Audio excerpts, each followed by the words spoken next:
आइए आज हम समझते हैं नंदीश्वर जयमाल का अर्थ और जयमाल के अर्थ के साथ ही हम नंदीश्वर द्वीप में विराजमान 52 चेतनों में स्थित सर्व प्रतिमाओं की वंदना भी यहीं से करेंगे। एक एक शब्द हम यहाँ से जयमाल का पढ़ेंगे और उसका अर्थ आपको बताएंगे। सर्वप्रथम आप क्या करें, सर्वप्रथम आप अपने पास जिनवाणी में नंदीश्वर पूजन की जो जयमाल है उसे निकालकर और उसे पेंसिल के साथ बैठें जिससे कि आप उसे अच्छी तरह समझ सकें। आइए हम प्रारंभ करते हैं।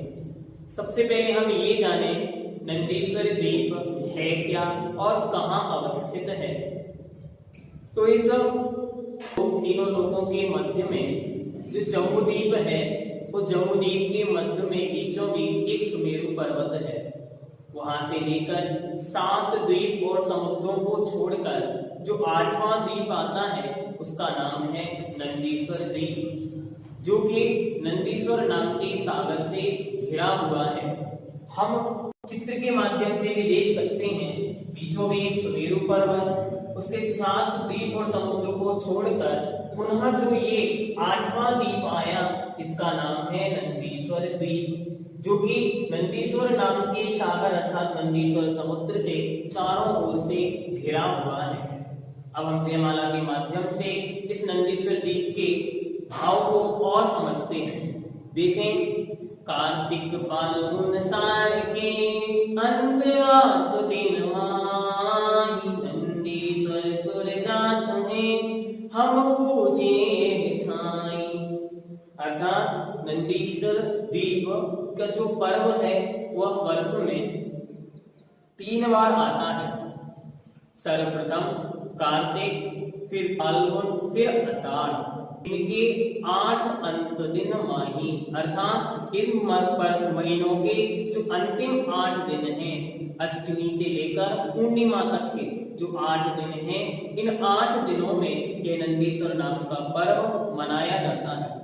इन नंदीश्वर पर्व के दिनों में नंदीश्वर सुर जाते हैं। सुर मतलब होता है देव। नंदीश्वर के द्वीप में देव देवियां सभी मिलकर जाते हैं और बड़ी भक्ति भाव से पूजन इत्यादि करते हैं। हम पूजे यह ठाई क्योंकि हम मनुष्य हैं और मनुष्य मानसोत्तर पर्वत के बाहर नहीं जा सकता, इसलिए हम वहां जा तो नहीं सकते, लेकिन यहीं से उन अकृत्रिम जिनालयों की वंदना, पूजन, स्तुति इत्यादि करते हैं। हम पूजे यह ठाई, हम यहीं से उनकी वंदना पूजा करते हैं। आगे देखें नंदीश्वर द्वीप का विस्तार कितना है, तो बताते यहाँ पे 163 कोटि योजन महा लाख 84 एक दिशि में लहा। 8वां द्वीप नंदीश्वरम भास्वरम भोन बामन प्रतिमा नमो सुखकरम। 163 करोड़, कोटि मतलब करोड़, 163 करोड़ योजन महा, महा मतलब विशाल बड़ा, लाख 84 एक दिशि में लहा। देखें यहाँ पर 163 करोड़ 84 लाख योजन एक दिशि में, अर्थात प्रत्येक दिशा में इतने विस्तार को दिए हुए। अब यहाँ से यहाँ तक देखें या यहाँ से यहाँ तक देखें, सब दिशाओं में यह 163 करोड़ 84 लाख योजन विस्तार वाला है। 8वां द्वीप नंदीश्वरम भास्वरम, भास्वरम का मतलब है प्रकाशित है या कहा जाता है। तो ये 163 करोड़ 84 लाख योजन विशाल महान नंदीश्वर नाम का द्वीप कहा जाता है। यहाँ पर क्या है, यहाँ पर भवन मतलब होते हैं भवन। यहाँ पर 52 और विशाल विशाल 52 जिनालय बने हुए हैं जिनमें बड़ी बड़ी विशाल प्रतिमाएं विराजमान हैं। उनको हम नमस्कार करते हैं जो सुख को करने वाली हैं। 4 दिशि 4 अंजन गिरी राजही, सहस 84 एक दिशि छाजही। ढोल संगोल ऊपर तले सुन सुखकरम। यहाँ पे क्या कह रहे हैं, यहाँ पर उसकी रचना के विषय में बता रहे हैं। तो आइए हम देखें नंदीश्वर की रचना प्रत्येक दिशाओं में यहाँ पर इस तरह से बनी हुई है, लेकिन हम इसे एक दिशा के अनुसार समझेंगे। एक दिशा में कैसी रचना है, तो मानो इस दिशा को लेते हैं, तो यहाँ पर आइए सबसे पहले बता रहे हैं चार दिशी चार अंजनगिरी राजरी। चारों दिशाओं में चार अंजनगिरी नाम के पर्वत हैं, जो कि यहाँ पर हम देख सकते हैं। यह है अंजनगिरी पर्वत। अंजन का अर्थ होता है काजल। ये कैसे पर्वत है, काले कलर के पर्वत है, इसलिए इनको बोलते हैं अंजनगिरी। ये चारों दिशाओं में एक एक हैं, इनको बोलते हैं अंजनगिरी।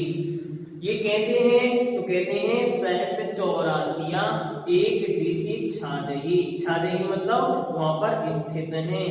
कितनी जो लंबे हैं, तो यह है इनकी ऊंचाई है 84,000 योजन, अर्थात 84,000 ऊंचे यह हैं। आकृति कैसी इनकी, ढोल सम गोल, जैसे ये ढोलक के आकार के हैं, और ऊपर से सुंदरम मतलब ऊपर से सपाट हैं। इस तरीके से यह बने हुए हैं। एक एक चार दिशी चार सो बावरी, एक एक आलाप जो जन अमल जल भरी, चाऊ दिशी चार पन लाख जो जल भरम, होने वाहन प्रतिमा नमो सुख करम। एक एक अंजनगिरी। अब देखिए एक दिशा में किस प्रकार रचना है, तो एक दिशा में एक अंजनगिरी, उसकी चारों दिशाओं में चार शुभ बावरी। बावरी मतलब होता है बावड़ियां। बावड़ी होती है पानी के कुएं के विशाल आकार में बनी हुई होती है, जो बड़ी सुंदर तरीके से जिन्हें बनाया जाता है उन्हें बावड़ियां कहते हैं। यह कुएं के जैसी चारों दिशाओं में चार शोभित हैं, और चारों दिशाओं की मिलाएंगे तो टोटल हो जाएंगी 16। एक अंजनगिरी के चारों दिशाओं में चार, और चारों दिशाओं संबंधी टोटल हो जाएंगी 16। कैसी हैं, एक एक लाख योजन, अर्थात एक एक लाख योजन गहरी हैं, अमल जल भरी, और अमल जल से भरी हुई हैं, अर्थात इनमें पवित्र जल भरा हुआ है। जो पानी कभी गंदा नहीं होता, ऐसा पानी इनमें भरा हुआ है। आगे देखें चौदिशा चार वन लाख योजन बरम, और एक एक बावड़ी के चारों कोनों में यहाँ पर चारों दिशाओं में एक एक लाख योजन के जंगल बने हुए हैं। वन मतलब होता है जंगल। इस प्रकार इन चारों बावड़ियों के चारों कोनों पर चारों दिशाओं में बड़े बड़े विशाल एक एक लाख योजन के जंगल हैं। आगे की रचना देखें हम। सोल बापीन मदे सोल गिरी दधि मुखम, सहस दस महायोजन लखत ही सुखम, बावरी कौन दो माही दो अधिकरम, कौन वाहन प्रतिमा नमो सुख करम। सोल बापीन मदी, मदी मतलब बीच में, सोल गिरी दधि मुखम 16 मापीनों के बीच में। 16 मापीन एक दिशा की 4 और चारों दिशाओं की 16। इन 16 बावड़ियों के बीच में, इनके मध्य में एक एक क्या बने हुए हैं, एक एक दधिमुख नाम के पर्वत हैं। ऐसे कैसे 16, ये टोटल बावड़ियां 16, इसलिए 16 बावड़ियों के 16 दधिमुख पर्वत हुए। दधी का नाम होता है दही, और दही भी होता है श्वेत कलर का, मतलब सफेद। ये दही के समान सफेद कलर के हैं, इसलिए इनको कहते हैं दधिमुख। तो 16 बावड़ियों में उनके मध्य में बीचों बीच 16 दधिमुख नाम के पर्वत स्थित हैं, जो कितने ऊंचे हैं, तो सहस 10 महायोजन महायोजन लखत ही सुखम। ये कैसे हैं, 10,000 योजन के हैं, 10,000 योजन की ऊंचाई वाले हैं। आगे देखें बावरी कोन दो माही दो रतिकरम। बावरियों के कोनों में 2 रतिकर नाम के पर्वत हैं। बावरियों के कोनों में 2 रतिकर नाम के पर्वत हैं। रचना के अनुसार प्रत्येक बावरी के चारों कोनों पर 4 रतिकर नाम के पर्वत हैं। लेकिन मात्र जो बाह्य कोनों पर दो रतिकर हैं, इन पर ही जिनालय बने हुए, इसलिए चर्चा मात्र इनकी करनी है, अंदर वालों की नहीं करनी। इसलिए उन्होंने कहा चार बावरियों के चारों कोनों में चार रतिकर नाम के पर्वत हैं। रति का अर्थ होता है लाल। ये पर्वत कैसे हैं? लाल कलर के हैं। इनकी ऊंचाई कितनी है तो बताते हैं। वहां पे कहा, क्या लिखा? सहस्र दस महाजोजन लखति सुकम बावरी कौन दो माही दो रतिकरम। शैलवती से एक सहस्र जोजन कहे, चार सोले मिले सर्व बावन लगे। एक एक शीश पर एक जिन मंदरम, भौन बावन प्रतिमा नमो सुख करम। शैल 32, टोटल कितने होगा ये? 32। यहाँ पे है 8, ऐसे चारों दिशाओं में होंगे तो मिला के हो जाएंगे 32। 4, 16, 24 और 32। इन 32 के एक एक जो 32 ये शिखर हैं, ये पर्वत हैं, कितनी ऊंची वाले हैं? 1000 योजन ऊंचाई वाले हैं। इनकी ऊंचाई कितनी है? इनकी ऊंचाई है 1000 योजन। पुनः देखें, अंजनगिरी की ऊंचाई 84,000 योजन, दधिमुख की ऊंचाई 10,000 योजन और रतिकर की ऊंचाई 1000 योजन है। अंजनगिरी काले कलर के, दधिमुख सफेद कलर के और रतिकर लाल कलर के पर्वत हैं। चार सोले मिले सर्व बावन लगे, लगे मतलब शोभित होते हैं। 32 रतिकर, 4 अंजनगिरी और दधिमुख 16। 4 सोले मिले सर्व 52 भये, टोटल मिलाकर कितने हो गए? 52। इन 52 पर्वतों पर क्या है? एक एक शीश पर एक जिन मंदिरम, अर्थात एक एक पर्वत की शीश पर मतलब ऊपर ऊंचाई पर शिखर पर जाकर एक एक जिनालय बना हुआ है, जो बड़ा ही विशाल रत्न और स्वर्ण का बना हुआ है। इनमें अंदर विराजित क्या है उसके विषय में बताते हैं। बिंब एक 800 रत्नमयी सोहई, देव देवी सरव नयन मन मोहई। 5 सही धनुष तन पद्मासन परम, भौन बावन प्रतिमा नमो सुख करम। यहाँ पे क्या बताया? उनमें बिंब अर्थात प्रतिमाएं कितनी है? 108 रत्नमयी सोई, सोई मतलब शोभित होती हैं। एक एक जिनालय में 108 प्रतिमाएं विराजमान हैं। टोटल 52 जिनालय हैं, प्रत्येक जिनालय में 108 प्रतिमाएं हैं। टोटल हुई 5616 प्रतिमाएं, 5616 प्रतिमाएं विराजमान हैं। प्रतिमाएं हैं कैसी? तो कह रहे हैं रत्नमयी। कैसी है? रत्नों की है, सामान्य धातु की नहीं बनी हुई है, अपितु रत्नों की बनी हुई है। देव देवी सरव नयन मन मोही, और ये देव देवियों और सबके मनों को मोहित करने वाली हैं।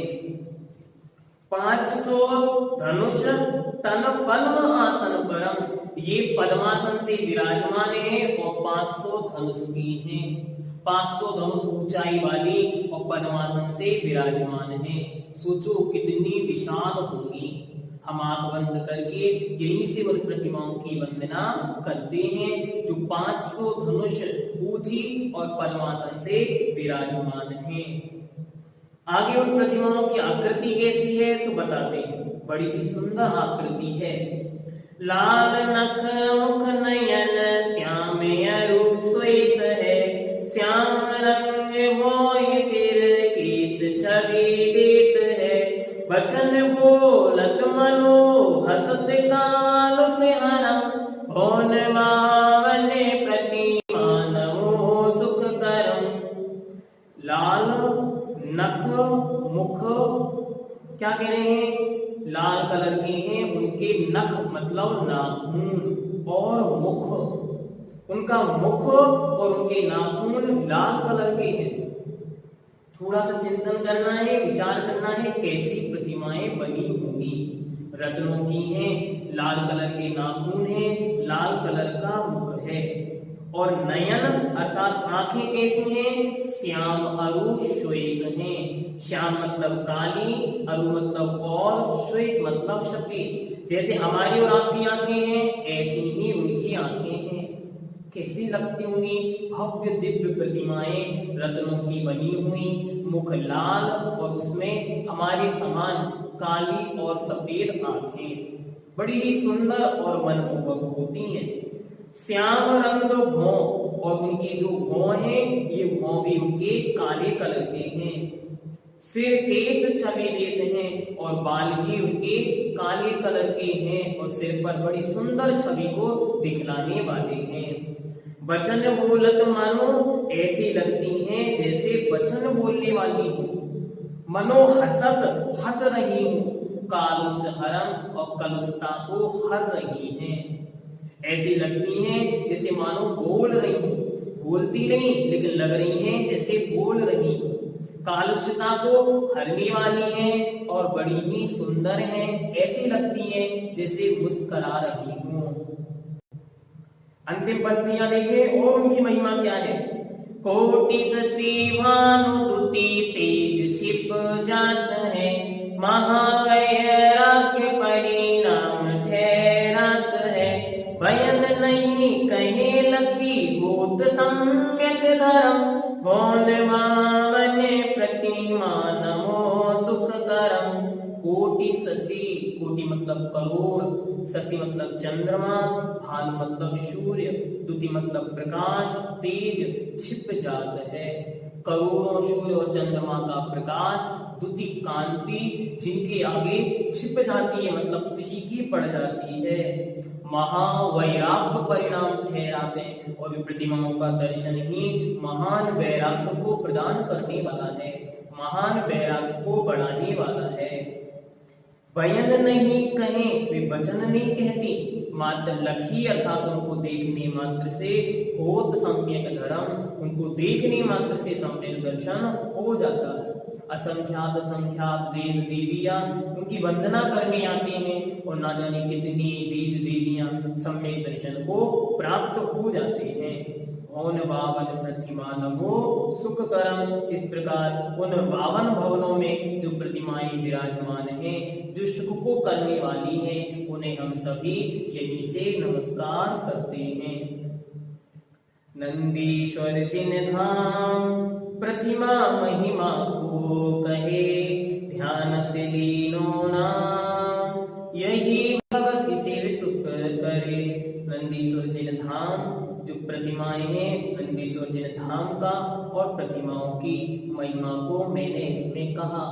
ध्यानात राय जी लिखते हैं कि ध्यानात राय जी ने जो इसका नाम लिया, मैं ध्यानात राय इसका जो मैं नाम लेता हूँ अर्थात इसका सुमरण स्मरण जो मैंने किया, इसकी जो भक्ति है इसके फल से ही मुझे मोक्ष की प्राप्ति होगी। शिव सुख करे अर्थात मोक्ष की प्राप्ति अवश्य ही होगी।